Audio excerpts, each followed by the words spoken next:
Hello and welcome. This is Rooflemonger, my friends. We're talking about Marvel Tokon again today because we made the video the other day, and just my luck as usual, right after I make the video, some news breaks out. So what's the news? Well, the game's going to have 20 playable characters, and that news in and of itself caused quite a kerfuffle online. And that some people would argue that's too little. And, well, I don't necessarily agree with that, but we'll talk about it. But first, let's talk about the news in and of itself. So the Steam page was updated and then unupdated.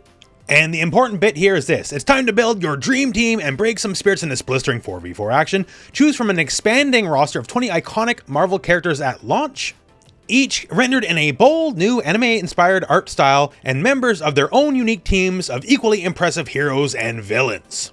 So I believe that was to be added after the Sony State of Play, which is tomorrow, because what I just read to you has been quickly removed and it reads like basic, stock text now. So whatever we get tomorrow, don't worry, I'll be covering all of it with bells on. I'm very excited personally, and I'll be streaming along too on the Rooflemonger Twitch channel. But the big news is, hey, 20 characters, and a lot of people are like, shouldn't that be a lot more? Isn't this a 4v4 game after all? Because there is a public perception that if it's a team game, a tag game, there needs to be a certain roster size. Like look at 2XKO, 2v2, right? And launch with a smaller roster. And there was definitely a lot of criticisms about that. And in recent years, before any given game comes out, besides gameplay and all that, usually roster size is one of the bigger complaints about fighting games because fighting game rosters are not as big as they used to be. You think back to the glory days of a bunch of classic fighting games where it's either a tag game or like tag themed where you pick multiple characters, and some of these rosters are absolutely gigantic. So yeah, compared to, the classic games that have these team-based elements to them, modern games that have any kind of team or tag-based elements are absolutely falling up short. There's a big difference though, like your CVS2s, your Marvel, like all that, these are all wildly reused assets. To be very real, there's very little unique in these games. These are all moves, character sprites, all lifted from previous games because that's how it was done. That's how old fighting game rosters got to be big, because you would reuse everything that came before it. Even a somewhat modern game like Tekken 8, right? Tekken 8 launched with over 30 characters. Okay, well there you go, right? So that can launch with a lot of characters. Why can't other games? Well, because just like older games, a lot of Tekken's animations, models, like all that kind of stuff, all goes back to all the ancient games. Like here's Tekken 8 and Tekken 7 overlaid with each other. The only difference you can tell is my bad timing in the recording, right? These are all just the same things. Like the Hell Sweep animation is old enough to have kids at this point, right? Like, so the more you use from older games, yes, easier to have more assets because you're just pulling from older things. The problem with newer games having smaller rosters is they don't have that, right? Like Street Fighter 6 had a smaller roster because everything they're doing from models animations is all new. Marvel Tokon is a brand new game and, the first of a line of a franchise, so they got nothing from older games to pull from.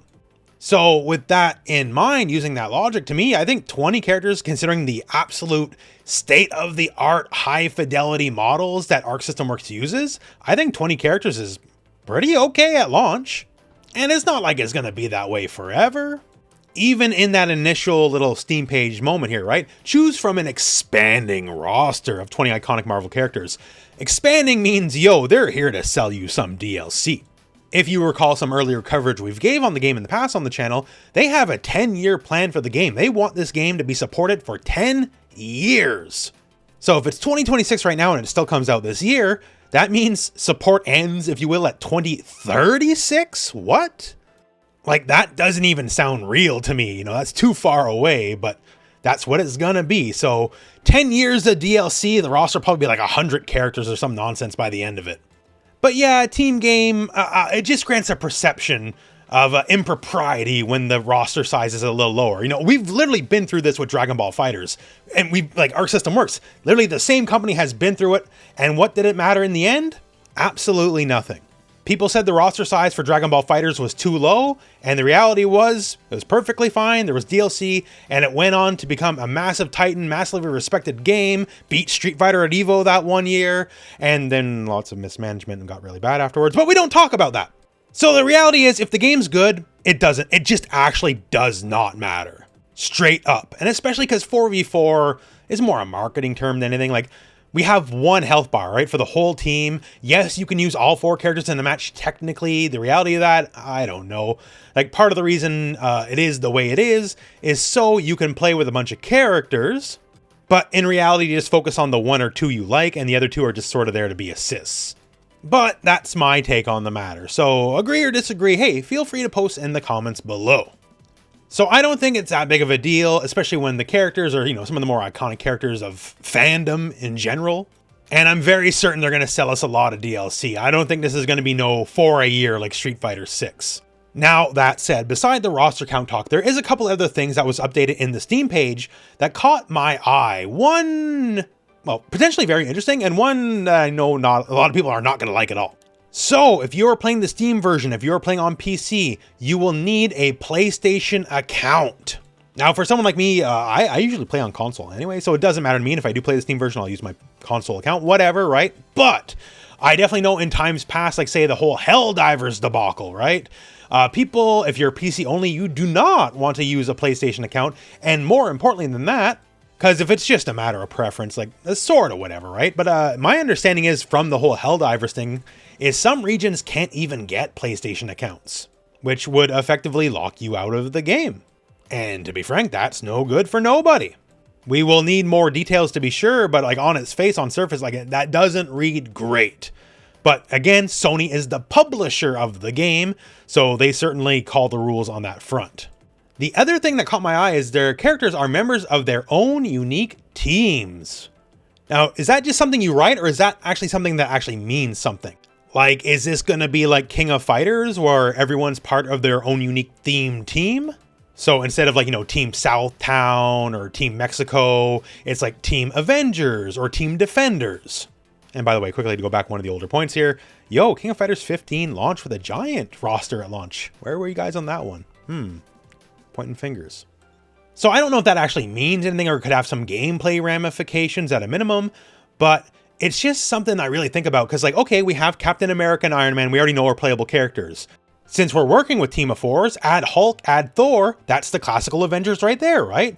And I think maybe that's part of the reason why they went with 4. One of the obvious ones is, the Fantastic Four seems tailor-made for it at bare minimum, right? And we already know some of the characters, like we already have Spider-Man, we already have Ghost Rider. Say add Hulk and Wolverine, 2 characters that people expect to be in the game.